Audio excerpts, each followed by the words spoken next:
가끔 종교가 뭔지, 왜 사람들이 교회를 다니고 절에 다니는지 궁금해질 때가 있습니다. 목사면서도 그게 궁금해질 때가 참 많아요. 종교가 뭐냐, 그런 류의 책도 많이 읽었고, 목사는 물론이고 신부나 또 스님까지도 사귀어봤지만은 아직도 이 궁금함을 시원하게 해소하지는 못하고 있습니다. 없어도 아무 상관이 없을 것 같은 종교를 가지는 이유가 뭘까? 자신 있게 말할 수는 없지만은 2% 부족하다는 광고 카피가 있었죠. 아마도 가장 비근한 답이 되지 않을까 싶습니다. 사람의 속에 들어있는 것들을 숫자로 계량할 수가 없으니까 그 2%가 정확히 무엇인지 분명히 말할 수는 없습니다. 그러나 살면서 느끼는 것 중에 하나는 누구도, 나를 포함해서 어느 누구도 완전하지는 못하더라는 거죠. 성경에서 말하는 세상에 의인이 없다는 말씀의 뜻일 겁니다. 그 부족함을 어디서 느끼느냐 하는 것도 문제죠. 남의 부족함만 눈에 띄는 사람은 어딜 가나 재판관이 되고 언제나 선생 노릇을 하려고 듭니다. 스스로 신이 되어서 산다는 말과 같은 뜻이겠죠. 반면에 남이 아닌 자신의 부족함을 느끼게 되면 자기 밖에서 신을 찾을 소지가 많습니다. 그 부족함을 느끼는 것이 절실할수록 더욱 독실한 교인이 되겠죠. 부족하다고 느끼는 부분이 무엇이냐는 것도 문제가 됩니다. 물질적인 것이 부족해서 문제라고 느끼면 소위 말하는 기복신앙을 갖게 될 것이고, 그 부분이 영적이고 정신적인 것이라면 공부하고 수련하는 일을 중요시 여기게 될 것입니다. 물질의 부족함은 늘 피부로 와 닿는 것이기 마련이어서 더 급하고 절실하게 느껴지죠. 그래서 대부분의 사람들이 그 때문에 신을 찾기 마련입니다. 그럴 수 있는 일이고 욕먹을 일이 아니죠. 그런데 거기에 머물러서는 안 된다는 것이 한결같은 말입니다. 그렇게 시작할 수는 있어도 그렇게 끝나서는 안 되는 거죠. 참된 종교는 물질의 부족함을 채워주겠다고 말하지 않습니다. 그렇게 말할 수 있고 그렇게 말해야 될 때도 있지만 그것이 목적은 아니라는 거죠. 물질의 부족함은 물질로 채워지는 거지 그게 신으로 채워지는 것은 아니기 때문에 그렇습니다. 바울은 영과 육의 관계를 이렇게 말해요. 육신을 따르는 자는 육신의 일을, 영을 따르는 자는 영의 일을 생각하나니 육신의 생각은 사망이요 영의 생각은 생명과 평안이니라. 예수를 믿고 따르는 자들의 참된 믿음은 부족한 그 부분을 영으로, 그리스도의 영으로 채우는 것입니다. 오늘 주신 말씀들이 전하는 것도 그것입니다. 히브리서가 말해요. 그러므로 우리에게 큰 대제사장이 계시니 승천하시니 곧 하나님의 아들 예수시라. 우리가 믿는 도리를 굳게 잡을지어다. 믿는 도리라고 합니다. 믿음에도 길이 있고 이치가 있다는 거죠. 아무쪼록 하나님 주시는 말씀을 통해 이 도리를 다시 한번 굳게 잡고 생명과 평안의 은총 충만히 누리시기를 간절히 기원합니다. 내 믿음의 길, 도리를 굳게 잡는데 걸림돌이 있게 마련이에요. 내가 마음만 먹으면 믿음의 도리를 굳게 잡을 수 있으면 그러면 문제가 없는데 그렇지 않다는 거죠.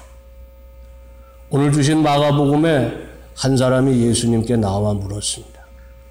어떻게 해야 영생을 얻을 수 있겠느냐?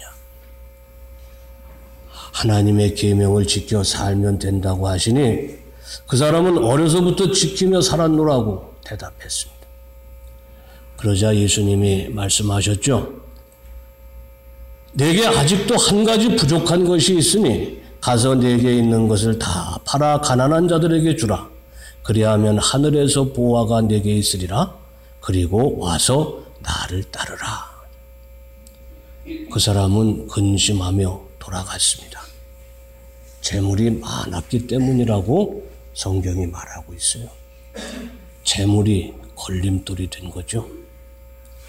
이 이야기에 나오는 사람은 다른 복음에 보면 관리라고 되어 있습니다. 권세가 있다는 얘기입니다. 권세도 있고 돈도 많고 계명은 다 지키는 그런 사람이라는 거예요. 의로운 사람입니다. 예수님이 그를 대하는 태도로 봐서 젊은 사람이기도 합니다. 그를 사랑하셨다니. 그야말로 다 갖춘 사람이에요. 그런 그가 주님께 묻습니다. 어떻게 해야 영생을 얻습니까? 이렇게 다 갖췄는데 무엇을 더 해야 하겠습니까? 이런 말이죠. 주님이 대답하십니다. 내 가진 것을 팔아 가난한 자들에게 주고 나를 따르라.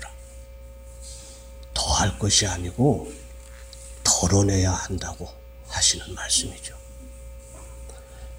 이 사람은 이렇게 갖추었으니 나 정도면 되지 않겠습니까?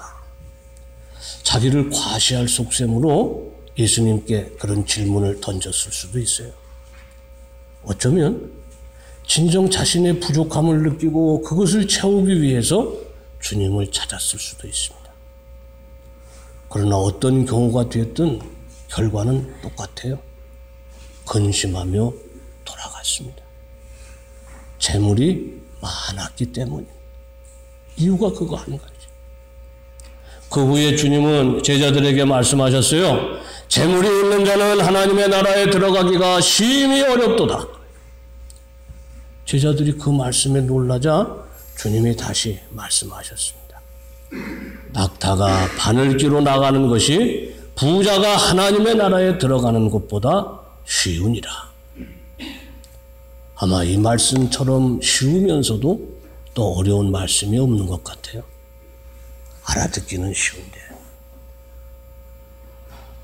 믿기가 어려운 거죠. 행하기도 어렵습니다. 그래서 이 말씀을 둘러싸고 벌어지는 논쟁들이 우습기도 하고 끝도 없습니다.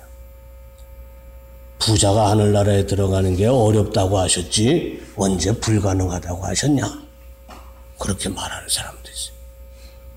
아니 어떻게 낙타가 바늘기로 들어갈 수 있어? 불가능하다는 말씀이지. 그럼 부자가 되는 것이 하나님의 은혜가 아니고 저주란 말이냐? 이런 식으로 계속 이어지고 있어요. 주님은 왜 이런 말씀을 하셨을까요?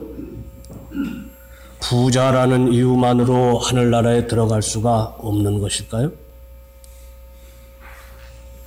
부자라는 것도 사실 상대적인 건데 저는 부자에 대한 정의를 내리는 것이 먼저라는 생각이 듭니다. 주님이 말씀하시는 부자는 자신의 부족한 부분이 물질이라고 생각하는 사람입니다. 그래서 물질로 그걸 채우려고 하는 사람이에요. 재물이 많은 사람은 채웠다고 생각하는 사람. 가난한 사람은 채우려고 하는 사람이죠. 재물이 많은 사람만 부자가 아니라 지금 부족한데 그걸 재물로 채우고자 하는 사람도 부자라 그 말. 나는 재물이 많아서 부자네. 나는 없어서 가난하다. 그게 아니고 자기 부족한 것이 재물 때문이라 생각하고 그 재물로 채웠다고 여기는 사람이나 그걸 채우기 위해서 재물을 모으는 사람이 다 똑같다. 사실 우리가 다 부자예요. 바울이 말합니다. 전에는 우리도 다 그 가운데서 우리 육체의 욕심을 따라 지내며 육체와 마음에 원하는 것을 하여 다른 이들과 같이 본질상 진노의 자녀이었더니 우리도 전에는 다 그와 같았다고 그러는데 언제를 전이라고 그래요? 예수 믿기 전, 내 안에 모시기 전, 예수로 나의 빈 곳을 채우기 전이라는 말인데 전이나 지금이나 똑같죠. 내 가진 것을 팔아 가난한 자들에게 주라는 말씀은 말씀 그대로의 뜻이기도 하지만 물질로 너의 빈 곳을 채우려는 그 마음을 버리라는 거예요. 그 마음을 지니고서는 진노의 자녀, 곧 심판을 기다리는 자가 될 수밖에 없다는 것입니다. 사실 재물은 선하지도 않고 악하지도 않잖아요. 좋게 쓰일 수도 있고 나쁘게 쓰일 수도 있습니다. 문제는 그 물질을 대하는 마음이죠. 부족한 부분을 물질로 채워서 완전해지려는 그 마음. 그 마음을 버려야만 믿음의 도리를 굳게 잡을 수가 있는 거예요. 거기 걸려가지고 믿음의 도리가 저기 보여도 잡지를 못하는 거죠. 십자가 위에 그 마음을 매달아야 됩니다. 그렇게 죽고 다시 산 자에게 주어지는 물질은 그건 하나님의 은총일 거예요. 그러나 죽기 전에 쌓은 물질은 영생의 길로 가는 길목에 있는 거침돌입니다. 예수 알기 전에는 다 그랬다는 거예요. 이제는 그러지 말아야 되겠는데 여전히 그렇게 사는 것 같으니 가진 게 없는 부자처럼 그렇게 처량한 자가 되고 말았습니다. 가진 게 많아서 부자라고 불리면 억울하지는 않은데 가진 것도 없이 부자가 돼가지고 하나님 나라에 갈 수가 없다고. 왜 그런지 알 수가 없습니다. 히브리인 중에 히브리인이요 율법으로는 바리새인이요 남부럽지 않게 살았고 하나님께 대해서 뜨거운 열심이 있었던 바울은 어느 순간 자기 안에 부족한 것을 보았습니다. 그 순간에 그가 절망했어요. 오라 나는 곤고한 사람이로다. 이 사망의 몸에서 누가 나를 건져내랴. 자신의 부족한 부분이 무엇인지 몰라서 죽을 지경이 되도록 고민했던 바울이 찾은 게 뭐예요? 뭘로 채웠습니까? 우리 주 예수 그리스도로 말미암아 하나님께 감사하리로다. 그런즉 내 자신이 마음으로는 하나님의 법을 육신으로는 죄의 법을 섬기노라. 이 육신은 여전히 옛사람인데 그나마 그리스도 예수를 믿는 자가 됐으니 마음으로는 그리스도의 사람이 됐다는 거예요. 그리스도 예수밖에 없다는 겁니다. 비록 육신에 갇혀 사는 곤고함은 여전하지만 생명과 평안으로 가는 바른 길, 믿음의 도리를 찾은 거예요. 우리가 아는 예수님이죠. 우리가 그 도리를 굳게 잡아야 됩니다. 여전히 약하고 여전히 가난하고 여전히 곤고해도 때를 따라 돕는 하나님의 은혜가 있는 길이죠. 우리가 예수를 주 예수 그리스도라 부르는 그런 이유입니다. 예수님이 우리가 굳게 잡고 살아야 할 믿음의 도리라는 거예요. 그 어떤 수단과 방법을 동원해서 나의 부족한 부분 물질로 채우고자 하는 그 마음을 버리고 그리스도 예수로 내 안에 가득 채우는 그런 은혜가 있으시기를 간절히 기원합니다. 마가복음의 젊은 관원이 모든 것을 갖춘 사람이라면 욥은 그 반대죠. 모든 것을 가지고 있다가 전부를 잃은 사람입니다. 아무것도 없으니 이제는 물질이 걸림돌이 될 것 같지는 않아요. 그렇다고 믿음의 도리를 잡고 가는 길이 평탄하지만은 않습니다. 또 다른 걸림돌이 있게 마련이죠. 완전한 자라고까지 불렸던 욥도 피할 수 없던 길입니다. 모든 것을 잃은 욥을 찾은 친구들의 말을 간추려 보면은 내게 죄가 없으면 왜 이런 일이 닥치겠느냐. 내가 겪는 환난은 그 죄에 대한 하나님의 벌이 분명하다. 그러니 하루라도 빨리 회개하고 하나님의 용서를 구하라는 것입니다. 맞는 말이죠. 그런데 욥의 생각이 달랐어요. 당대의 의인이라 평가를 받는 사람이었기 때문에 아마 자부심도 대단했을 것 같아요. 부자였지만 재물로 채우려는 그런 사람은 아니었어요. 그가 이르되 그대의 말이 한 어리석은 여자의 말 같도다. 우리가 하나님께 복을 받았은즉 화도 받지 아니하겠느냐 하고 이 모든 일에 욥이 입술로 범죄하지 아니하니라. 가지고 내가 뭘 가지든 말든 그거는 하나님이 하실 일이다. 이렇게 생각하는. 아유, 대단히 높은 그런 믿음의 경지에 오른 사람이에요. 그런데 그런 사람이 아무리 생각해봐도 왜 자기가 이렇게까지 당해야 되는지 그걸 알 수가 없는 거예요. 스스로 의롭다고 생각하고 그 길로 갔으니까요. 풀지 못할 질문을 담고 있는 욥의 마음이 오늘의 시 22편에 기록되어 있는 겁니다. 욥의 앞에 놓인 걸림돌이 무엇을 알려주고 있죠? 우선은 버림받은 것 같은 느낌이 걸림돌이 됩니다. 오늘 시인이 피를 토하듯이 부르짖잖아요. 내 하나님이여 내 하나님이여 어찌 나를 버리셨나이까. 어찌 나를 멀리하여 돕지 아니하시오며 내 신음소리를 듣지 아니하시나이까. 내 하나님이여 내가 낮에도 부르짖고 밤에도 잠잠하지 아니하오나 응답하지 아니하시나이다. 도무지 까닭을 알 수 없는 이 고통 앞에 하나님께 아무리 부르짖어도 당연히 듣고 응답하셔야 할 하나님께서 아무 말씀이 없는 거예요. 왜 이런 일이 벌어질까?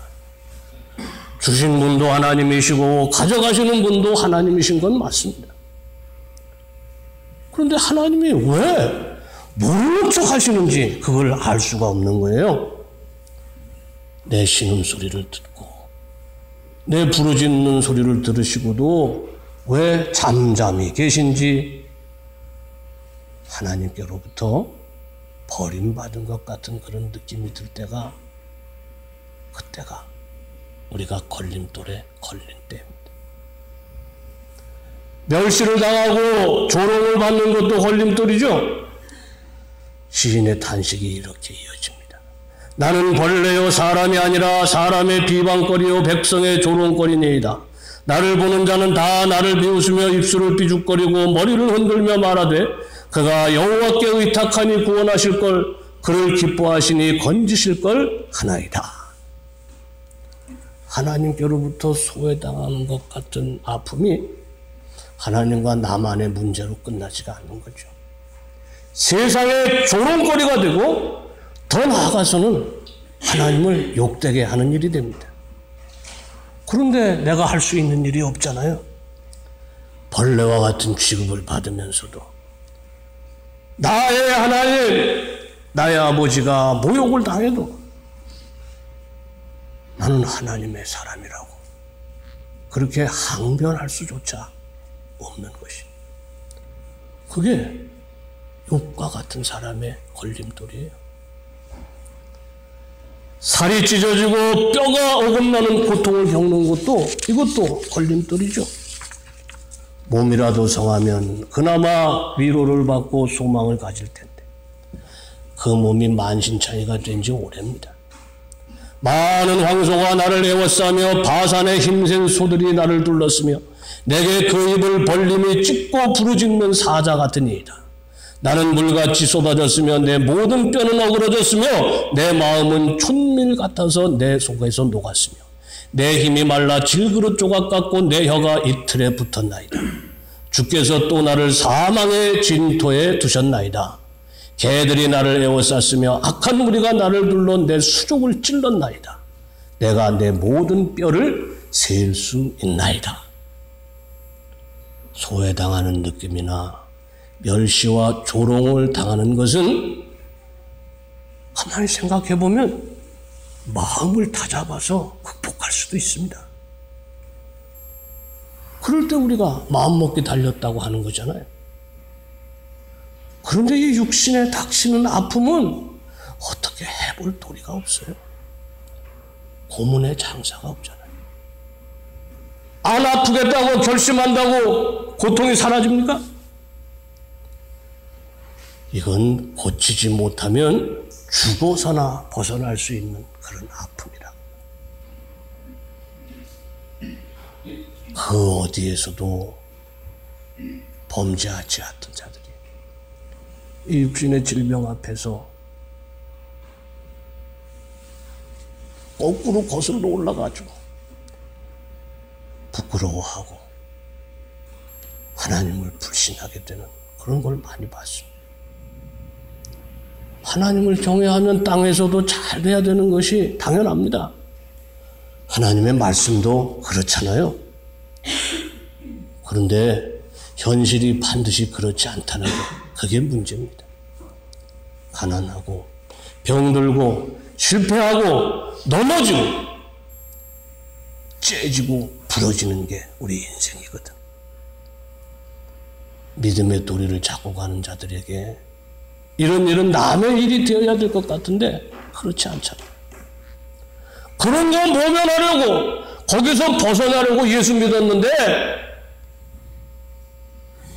그 걸림돌들이 여전히 우리 앞에 있으니 이게 문제입니다. 걸림돌이죠. 어떻게 해야 됩니까? 오늘 봉독한 히브리서에서 말합니다. 우리에게 있는 대제사장은 우리의 연약함을 동정하지 못하실 리가 아니요 모든 일에 우리와 똑같이 시험을 받으신 일에도 죄는 없으시니라. 우리에게 있는 대제사장이 예수님입니다. 그가 당한 시험은 정확히 시인이 묘사한 것과 같습니다. 살이 찢어지는 고통, 피와 물을 다 쏟아내는 아픔을 겪었죠. 그중 한 군인이 창으로 옆구리를 찌르니 곧 피와 물이 나오더라. 멸시와 조롱도 받았죠. 그와 같이 대제사장들도 서기관들과 장로들과 함께 희롱하여 이르되 그가 남은 구원하였으되 자기는 구원할 수 없도다. 그가 이스라엘의 왕이로다. 지금 십자가에서 내려올지어다. 그리하면 우리가 믿겠노라. 아버지에게조차도 버림받는 느낌을 가지셨잖아요. 제9시에 예수께서 크게 소리 지르시되 엘리 엘리 라마 사박다니 하시니 이를 번역하면 나의 하나님 어찌하여 나를 버리셨나이까 하는 뜻이라. 주님이 십자가에서 다 겪은 시험, 그게 믿는 자들의 걸림돌입니다. 이제 예수를 잡고 가는 것 같은 그런 사람들 앞에 놓인 걸림돌이라고. 욥이 겪은 일이고 예수님이 겪은 일입니다. 믿음의 도리를 굳게 잡은 이들에게 닥칠 수 있는 일입니다. 피하고 싶지만 내 뜻대로 되는 게 아니죠. 주님조차도 피할 수 없었던 일입니다. 그런데 주님은 그 시험을 피하지 않고 겪으셨기에 우리를 도우실 수가 있다는 뜻이에요. 우리에게 있는 대제사장은 우리의 연약함을 동정하지 못하실 리가 아니요. 우리가 믿는 주님은요, 모든 병을 고치셨잖아요. 살이 녹아 촛농같이 쏟아지고 뼈가 어그러져서 살을 뚫고 나올지라도 끝이 아닙니다. 사망의 진토에 놓여 있을지라도 거기가 믿는 자의 무덤이 아니라는 겁니다. 믿음의 도리를 굳게 잡은 사람의 영원한 거처는 하나님의 품이기 때문에 그런 거죠. 완전함으로 향한 길, 구원의 길, 영생의 길은 모두 같은 길의 다른 이름들입니다. 그 길에 있는 걸림돌은 부요할 때나 가난할 때나 강할 때나 약할 때나 온전할 때나 병들었을 때를 가리지 않고 나타난다는 거예요. 그 걸림돌에 걸려 넘어지지 않는 길은 오직 한 길이죠. 믿음의 도리를 더욱 굳게 잡는 것입니다. 믿음의 도리는 주께 있습니다. 그 자신이 믿음의 도리입니다. 나는 길이요 진리요 생명이라 하신 말씀의 뜻이죠. 팔아서 가난한 자에게 주고 나를 따르라 하셨습니다. 물질에 매이고 걸리는 자가 되지 말고 주께서 가신 길로 가라는 말씀이에요. 부자는 하나님 나라에 들어갈 수 없다고 하신 말씀의 뜻입니다. 그 길에서 필연적으로 만날 수밖에 없는 또 다른 걸림돌에 걸려서 나를 떠나지 말라고 하십니다. 얼마나 외롭고 얼마나 아프고 얼마나 답답한지 그 모든 것을 내가 아노라고 하십니다. 내가 다 겪어봤다는 거예요. 나도 겪었으니 너도 겪어보라는 그런 말씀이 아니라 내가 겪어보았기에 어떻게 너를 도울지 아노라는 그런 말씀입니다. 긍휼히 여기심을 얻고 때를 따라 돕는 은혜를 얻기 위해 은혜의 보좌 앞으로 나아가라 말씀하신 까닭이죠. 지금 우리가 어디에 있든지 아직 당도한 것이 아닙니다. 히브리서에서 오늘 봉독한 이 말씀을 전하는 이유가 뭐예요? 그러므로 우리는 두려워할지니 그의 안식에 들어갈 약속이 남아있을지라도 너희 중에는 혹 이르지 못할 자가 있을까 함이라. 이르지 못할 자가 있을까 염려돼서 주시는 말씀입니다. 오늘 말씀하고 있어요. 지으신 것이 하나도 그 앞에 나타나지 않음이 없고 우리의 결산을 받으실 이의 눈앞에 만물이 벌거벗은 것 같이 드러나느니라. 결산하는 날, 그날이 끝입니다. 그날에 우리가 부자로 살았는지 시험 가운데 하나님을 부인하지 않았는지 드러나게 될 겁니다. 그날이 되기 전에는 거짓 믿음으로 남을 속일 수도 있어요. 그러나 그날이 오면 숨길 수가 없습니다. 믿음의 도리를 잡고 살았는지 아니면 안개와 거미줄을 잡고 살았는지 그게 분명히 드러나게 됩니다. 사랑하는 성도 여러분, 그날이 오기까지 믿음의 도리를 굳게 잡고 가는 성도들 되시기를 기원합니다. 우리 주 예수 그리스도죠. 그 길에 반드시 때를 따라 도우시는 하나님의 은혜가 있으리라고 믿으시기를 바랍니다. 생명과 평안의 주인이신 하나님이 주시는 은혜죠. 그 은혜를 인해서 감사하고 기뻐하며 또 찬송하며 사시기를 간절히 기원합니다. 아버지 감사하고 감사합니다. 이제 한 해가 이제 저물어가고 있습니다. 결실하고 또 아버지 추수하고 저장할 그때 겨울을 맞을 것인데 아버지 그날이 우리가 하나님 앞에 서는 날이 아니겠습니까? 헛된 것을 심고 아버지 헛된 것을 거두어서 하나님 앞에 서지 않게 하여 주시고 참된 것을 심고 참된 것을 거두어서 하나님 앞에 서는 자들 다 되게 하여 주시옵소서. 물질의 걸림돌에 걸려 아버지 넘어지지 않게 하여 주시고 시험 중에 하나님을 부인하는 죄를 범하지 않게 하여 주옵소서. 그 길에 도우시는 하나님의 은혜를 믿고 감사하며 예수님 이름으로 기도하옵나이다. 아멘.